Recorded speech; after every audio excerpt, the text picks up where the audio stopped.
Stress responses: fight, flight, freeze, and fawn. When our brains perceive a threat in our environment, we actually go into one of these stress response modes. From an evolutionary standpoint, these responses have served us well by allowing us to respond quickly to threats and get to safety. But for folks who have lived through prolonged exposure to abuse or complex trauma, the threat never feels like it went away, leaving many individuals stuck in different stress response modes. Fight. Survivors who tend toward the fight response innately believe power will guarantee the security and control they lacked in childhood. Fight looks like self preservation at all cost, but it can also manifest in explosive outbursts of temper, aggressive behavior, demanding perfection from others, or being unfair in interpersonal confrontations. Although commonly seen in men, women can also struggle with anger inward at themselves instead of towards others. Flight. Survivors who tend toward the flight response are usually chronically busy and perfectionistic.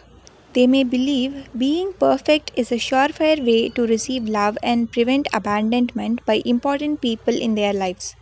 Flight can look like obsessive thinking or compulsive behavior, feelings of panic or anxiety, rushing around, being a workaholic or over worrying, and being unable to sit still or feel relaxed.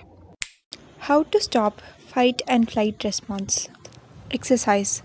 Exercise is a simple and effective way to calm the nervous system. It reduces stress hormones and increases good hormones like endorphins. Awareness. Know that you are safe. This will remove some of the fear and catastrophic misinterpretation of physical feelings that can occur. Slow breathing or pranayama. It triggers the relaxation response. Mindfulness. Learn to be in the present moment and not trapped in your thoughts and feelings. Learn to accept and let go. Yoga. Finding a way to overcome the ego through self knowledge and wisdom. Good time. Spend time with friends, share with others, and most importantly, laugh. It makes you feel nurtured and shows to our brain that we aren't in danger. Freeze. Survivors who tend toward the freeze response are often mistrustful of others and generally find comfort in solitude. The freeze response may also refer to a feeling physically or mentally frozen as a result of trauma, which people may find experience as dissociation. Freeze looks like spacing out or feeling unreal, isolating yourself from the outside world, being a couch potato, and having difficulty in making and acting on decisions. How to stop freeze response?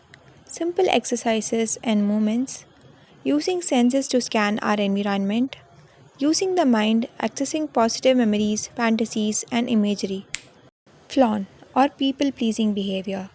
Survivors who tend toward flaunt response are so accommodating of others. They are codependent in relationships. They seek safety by merging with the wishes, needs, and demands of others. How to stop fawning? Boundaries. You have the right to have boundaries no matter what you were taught. Don't lie. Stop lying to yourself that you aren't fawning.